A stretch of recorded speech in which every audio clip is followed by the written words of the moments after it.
Good morning বন্ধুরা, আমি সোমা অর্ণিকা চ্যানেলে তোমাদের সকলের স্বাগত।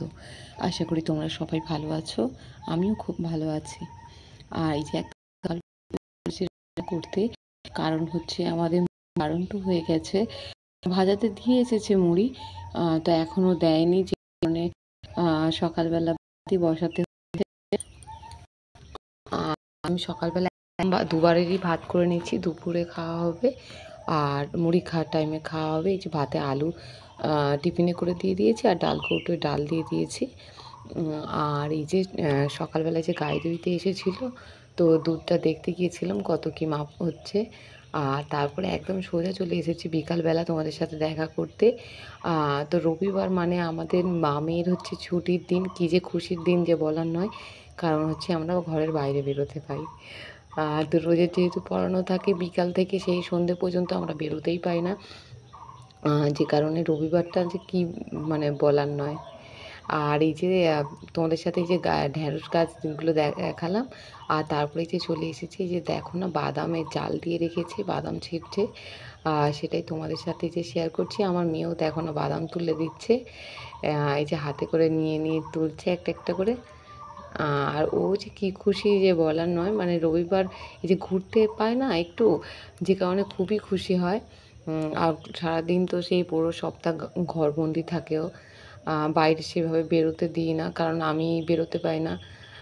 আর এই যে দেখো না ওর জেঠু আসছে আর কি ইঞ্জিন ভ্যান নিয়ে, সেটা দেখেই ও করছে, মানে টুটু, জেঠু উচ্চারণ করতে পারে না, টুটু বলে। আর এই যে দেখো না বাদাম তুলে দিচ্ছে, দেখো এটা একটা ঠাকুমা হয়, ওর বড় মা হয় আমার মেয়ে। একটু বাদাম তুলে দিচ্ছে, বলছে সব বাদামগুলো তাহলে গাছ থেকে তুলে সব করে দিবি, হ্যাঁ বলছে হ্যাঁ। আর এই যে দাদা আসছে, দেখো না ছুটাছুটি করছে, একবার এদিকে ছুটছে একবার ওদিকে ছুটছে, সে বাঁধা গরু ছাড়া পেলে যাকে বলে যা হয়। আবার এই যে দাদা এদিকে চলে এসছে, এদিকে ছুটে ছুটে আসছে, দেখো না। আর এই যে আমার শাশুড়ি মা যে ঘাস কেটে নিয়ে যাচ্ছিলো গরুর জন্য, তো আমার মেয়ে দেখতে পেয়ে ছুটে এসছে, মানে ও ঘাসের বস্তাটা নেবে। ও ঠাকুমা বলছে দে আমাকে তুলে দে তো মাথায়, হাসছে। আর এই যে ঠাম্মি ঘাস নিয়ে যাচ্ছে, আমাকেও টেনে টেনে নিয়ে যাচ্ছে, বলছে মা চলো চলো, মানে বাড়ি যেতে হবে, আর থাকবে না। ঠাম্মি বাড়ি যাচ্ছে বলে ও বাড়ি যাবে। আর এই যে বাড়ি যাচ্ছি, আর এই যে দেখো যাওয়ার সময় যে মাঠে দেখো কি সুন্দর পাট শাক হয়ে আছে, সেটাই শেয়ার করলাম। আর এদিকে দেখো এই যে গামা গাছ বুনে রেখেছিল গোটা জমিটা, এটা হচ্ছে গরু খাওয়ার জন্য বুনে রেখেছে, তো সেটাই তোমাদের সাথে শেয়ার করলাম। এটা একটা বড় মাদের। তারপরে যে দেখো না বড় মাদের পেঁপে গাছটা পেঁপে হয়েছে, দেখো মানে একদম গাছ ভর্তি। আর একটুকুনি ছোট্ট গাছ তো, যে কারণে যে বাঁশ টাছ দিয়ে ঠেস দিয়ে রেখেছে, নাহলে পড়ে যাবে, এত পেঁপে ধরেছে। তো সেটাই তোমাদের সাথে শেয়ার করলাম। আর তারপরে আমার মেয়ে বাড়ি এসে ওর বাবার সাথে যাচ্ছে জল আনতে, এটা আমার মেয়ে খাওয়ারই জল, তো জল আনতে যাচ্ছে, খুব বায়না করছিল বাবার সাথে যাবে বলে। তারপরে এই যে একদম চলে এসেছি একদম সন্ধ্যের পর। আর এখানে হচ্ছে যে দিদা বাড়ি চলে যাচ্ছে, তোমাদের দাদা দিতে যাচ্ছে দিদাকে বাড়িতে। আর এদের বাড়ি তো গিয়েছিলো, আমার ননদের বাড়ি গিয়েছিলো বললাম, আর ননদাই এসেছে, বাড়ি দিয়ে গেছে, দিয়ে তারপরে একদম সাথে সাথেই চলে যাচ্ছে, থাকবে না আর। 1 সপ্তাহ হয়ে গেল, তো দিদা বলে আর থাকবো না, তা বলে দিদা বাড়ি চলে গেল। তারপরে যে তোমাদের দাদা আসবার সময় মাংস নিয়ে এসেছিলো। দুপুরে আজকে আমাদের মাংস হয়নি, প্রচুর কাজের চাপ ছিল মাঠে, যে কারণে সময় পাইনি। আর এই যে একদম রাত্রি এই যে মাংস করছি, পেঁয়াজটা এই যে আলু ভেজে তুলে রেখেছি, আর পেঁয়াজটা ভেজে নিয়ে আধ ভাজা হয়েছে, তার মধ্যে মাংস আর মাংসটা একটু ভাজা হয়ে গেলে আদা রসুন বাটা দিয়েও একটু ভেজে নিয়েছি, নিয়ে এই যে লঙ্কা গুঁড়ো, হলুদ গুঁড়ো আর পরিমাণ মতো নুন দিয়ে ভালো করে এবার কষিয়ে নেব। আর চাপা দিয়ে দিয়ে করবো, যেহেতু নুন দিয়েছি, এতে কি আলু তো একটু জল বেরোতে শুরু করবে, চাপা দিয়ে দিয়ে করে ফেলবো। আর প্লিজ বন্ধুরা তোমরা বলো ভিডিওটা কেমন লাগলো, আর প্লিজ প্লিজ আমার একটু পাশে থেকো, আর তোমরা পাশে থাকলেই আমি এগিয়ে যেতে পারবো। আর প্লিজ প্লিজ বন্ধুরা তোমরা পুরো ভিডিওটা দেখো। আর এই যে আমি একদম চাপা দিয়ে দিয়ে ভালো করে মাংসটা কষিয়ে নিচ্ছি, আর কীরকম সুন্দর কালার এসছে দেখো, আর আমাদের বাড়িতে এরকম মাংসকে ভেজেই মানে খেতে পছন্দ করে আমার শ্বশুরমশাই। তো আমি এইভাবে খাওয়া অভ্যস্ত ছিলাম না। তো এখানে এসে ওরকমভাবেই খাই। আর এই যে রাত্তিরে রুটি আর মাংস কষা, অল্পই একটু আলু দিয়েছিলাম, বেশি আলু দিইনি। আর এই যে একদম পরের দিন চলে এসেছি সোমবার। তো এটা হচ্ছে আমার শাশুড়ি মা পাট শাক তুলে এনেছে পিসিকে দেয়া হবে বলে, মানে আমার পিস শাশুড়িকে। তো তারা হাওড়ায় থাকে।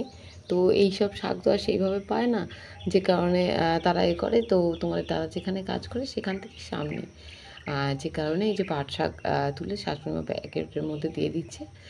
আর এই যে আমি দেখিয়ে দিচ্ছি যে ভাত আলু তৈরি করে রেখেছি, তোমাদের দাদা মুড়ি খাবে আর আমরাও সব খাবো।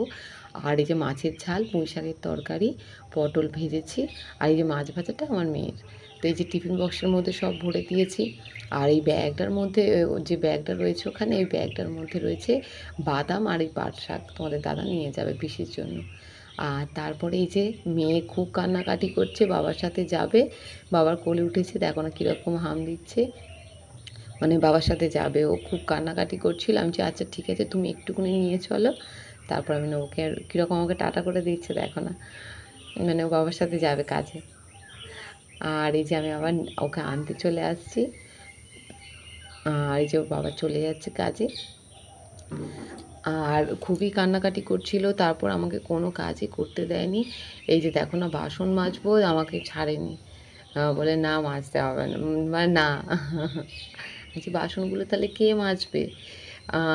না না করে করছে, মানে একদমই ছাড়েনি। কত এই কষ্টে, তাও শাশুড়িমা বলে আমাকে দাও, তুমি বাসনগুলো ধুয়ে নাও বলে। এই যে আমি বাসনগুলো ধুয়ে নিচ্ছি। ধুয়ে নিয়ে জামা কাপড়গুলো একবারে কেচে নেব।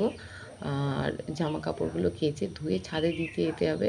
আগে ঘরটরগুলো মুছে নেব, গ্যাস মোছা হয়নি, ঘরটাও মোছা হয়নি, যেহেতু সঙ্গড়ি টগড়ি সব হয়ে গেছে। একবার মোছা হয়েছিল, তো আবার যেহেতু এইসব ভাত তরকারি সব ঠান্ডা করতে দিয়েছিলাম পাখা চালিয়ে, তোমাদের দাদা দুপুরে খাবে, যে কারণে ঘরটা আবার দালানটা গোটাটা মুছে নেব। আর এই যে গ্যাসটা মুছে নিচ্ছি আগে, বাসন ধুয়ে বাসন তো উপর করে নিলাম। আর এই যে ঘরটা মুছে নিচ্ছি। আচ্ছা, আশেপাশে ঘর বুঝতেই পারছো, চারিদিকে এটা ওটা মানে রাখা ভর্তি আছে। তো আমাদের রাখার মতো এক্সট্রা কোনো জায়গা নেই, যে কারণে এখানেই সব চারিদিক ভর্তি। আর এই যে শাশুড়ি মা ধান সিদ্ধ করছে, অনেকটা বেলাই হয়ে গেছে, বেলা বলতে 6টা বাজে, তাও ভোর ভোরই উঠে পড়ে। আর কিছু ধান সিদ্ধ হয়ে গেছে, আর লাস্ট এটুকুই হতে আছে। আর সেটাই তোমাদের সাথে শেয়ার করলাম। আর এই যে আমি একদম উপরে চলে এসেছি, এসে মাথা আঁচড়ে নিচ্ছি, মানে করা হয়নি, সময় পাইনি। আজকে আমি ভোরবেলা 5টার সময় স্নান করে ঠাকুরকে জল দিয়েছি, মানে এতটাই আমার গলা শুকনো হয়ে যাচ্ছিলো যে আমি কথা বলার অবস্থাতেও ছিলাম না, এতটাই শরীরটা খারাপ লাগছিল। যে কারণে ভোরবেলা স্নান করে ঘরের পেছনে যে ফুল গাছ বসিয়েছিলাম না, ওখান থেকে অল্প কিছু ফুল নিয়ে পুজো করে নিয়েছিলাম। তারপরে এই যে ওপরে চলে এসেছি, এই যে আমি একটু রেডি নিলাম, রেডি হয়ে ছাদ থেকে কিছু ফুল নিয়ে এসেছি, নিয়ে এসে আবার ঠাকুরকে দিয়ে দেব। আর এই যে প্রথমে যে ফুল তুলে পেছন থেকে, সেইগুলো এই যে পুজো করে, আর ওর থেকে কিছু ফুল তুলে নিয়েছি, এই যে একটু সাজিয়ে দিই, মানে কীরকম যেন ফাঁকা ফাঁকা দেখতে